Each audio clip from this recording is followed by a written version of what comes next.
అందరికీ నమస్కారం అండి. శ్రావణ మాసం వచ్చేసింది. శ్రావణ మాసంలో అనేక పండగలు, నోములు, వ్రతాలు చేసుకోవటం జరుగుతుంది.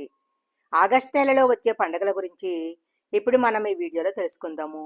శ్రావణ శుక్రవారం రోజు చేసుకునే వరలక్ష్మి వ్రతము, మంగళవారం చేసుకునే మంగళగౌరి వ్రతము, వినాయక చవితి, రాఖీ పండగ, కృష్ణాష్టమి ఇలా ఎన్నో పండగలు ఆగస్టు నెలలో వస్తాయి. శ్రావణ మాసంలో వచ్చే శ్రావణ శుక్రవారాలకు చాలా ప్రత్యేకత ఉంటుంది. 2025 సంవత్సరము శ్రావణ మాసంలో 5 శ్రావణ శుక్రవారాలు వచ్చాయి. శ్రావణ మాసంలో 3వ శుక్రవారమైన ఆగస్టు 8వ తేదీన వరలక్ష్మి వ్రతాన్ని చేసుకోవాలి. శ్రావణ శుక్రవారం రోజు లక్ష్మీదేవిని పూజించిన వారికి సంవత్సరం అంతా అష్టైశ్వర్యాలు సిద్ధిస్తాయి. ఆగస్టు 5వ తేదీన మంగళవారం రోజు శ్రావణ పుత్రద ఏకాదశి వచ్చింది.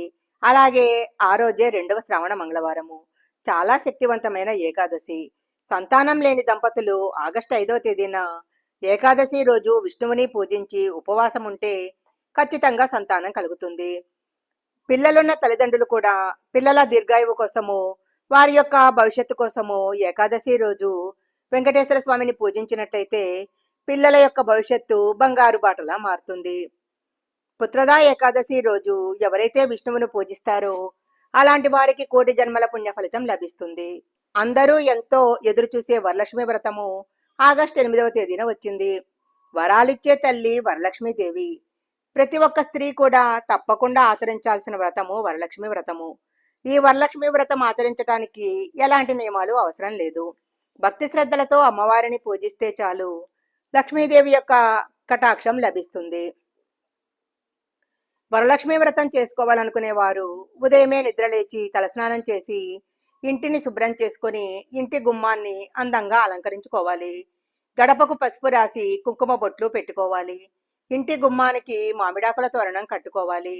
ఇంట్లో ఉన్న పూజా గదిలో ఒక మండపాన్ని ఏర్పాటు చేసుకొని మండపం పైన కలశాన్ని ఏర్పాటు చేసుకోవాలి. అమ్మవారి ఫోటోను ప్రతిష్ఠించి వరలక్ష్మీదేవిని పూజించాలి. ఎవరి స్తోమతను బట్టి వాళ్ళు అమ్మవారికి నైవేద్యాలు సమర్పించాలి. పూజ పూర్తయిన తర్వాత వరలక్ష్మి వ్రత కథను తప్పకుండా చదువుకోవాలి. సాయంత్రం అమ్మవారికి ఇష్టమైన గులాబీ పూలతో పూజ చేసి అలాగే అమ్మవారికి ఇష్టమైన బెల్లం పాయసాన్ని నైవేద్యంగా పెట్టాలి. ఆగస్టు 9వ తేదీ శనివారం రోజు శ్రావణ పౌర్ణమి వచ్చింది. అదే రోజు రాఖీ పండుగ కూడా జరుపుకుంటారు. ఆగస్టు 9వ తేదీ ఉదయము 5:35 నుంచి మధ్యాహ్నం 1:24 వరకు రాఖీ కట్టడానికి మంచి సమయము. అలాగే ఉదయం 6:38 మంచి గడియలున్నాయి.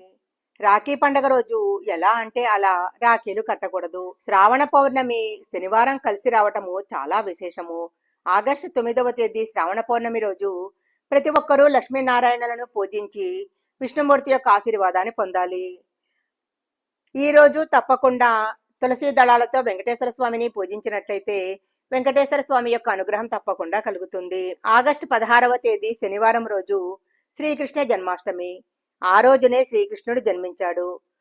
కృష్ణాష్టమి రోజు భక్తి శ్రద్ధలతో కృష్ణుని పూజించినట్లయితే శ్రీకృష్ణుడి యొక్క అనుగ్రహము తప్పకుండా కలుగుతుంది. ఆగస్టు 22వ తేదీ ఆఖరి శ్రావణ శుక్రవారం వచ్చింది.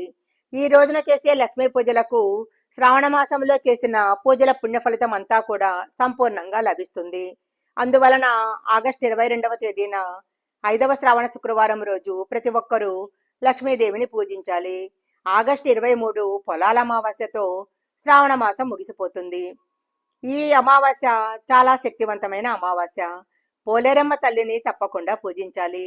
అలాగే గ్రామ దేవతలను కూడా పూజించాలి. ఆగస్టు 24 ఆదివారం నుంచి భాద్రపద మాసం మొదలవుతుంది. ఆగస్టు 27వ తేదీ వినాయక చవితి వచ్చింది. ఈ రోజు వినాయకుడి విగ్రహ ప్రతిష్టాపనకు ఉదయం 11 గంటల నుంచి మధ్యాహ్నం 1:40 వరకు మంచి శుభ సమయం ఉంది. ఈ సమయంలోనే గణేశుడిని పూజించాలి. ఒక మట్టి వినాయకుడిని తీసుకొచ్చి గణేశుడి విగ్రహాన్ని ఈశాన్యంలో ప్రతిష్ఠించాలి. ఈ వీడియోలో చెప్పిన విధంగా శ్రావణ మాసంలో వచ్చిన పండగలన్నీ కూడా భక్తి శ్రద్ధలతో జరుపుకున్నట్లయితే పరమేశ్వరుని యొక్క అనుగ్రహం తప్పకుండా కలుగుతుంది. ఈ శ్రావణ మాసంలో తప్పకుండా అమ్మవారిని తులసి మొక్కను కూడా పూజించాలి. తులసి మొక్క ఎక్కడుంటే లక్ష్మీదేవి అక్కడే ఉంటుందని చెప్తారు. తులసి మొక్క ప్రతిరోజు తులసి మొక్క ముందు దీపారాధన చేసి తులసి చెట్టుకు ప్రదక్షిణాలు చేసినట్లయితే అఖండ రాజయోగం సిద్ధిస్తుంది. ఈ వీడియో కనుక మీకు నచ్చినట్లయితే లైక్ చేయండి, షేర్ చేయండి. ఇలాంటి మరిన్ని వీడియోల కోసం మా ఛానల్ సబ్స్క్రైబ్ చేసుకోండి. పక్కనే ఉన్న బెల్ ఐకాన్ యాక్టివేషన్ చేసుకుంటే మేము పెట్టే వీడియోలన్నీ కూడా మీకు ముందుగానే నోటిఫికేషన్గా వస్తాయి. మరొక మంచి వీడియోతో మళ్ళీ కలుసుకుందాం.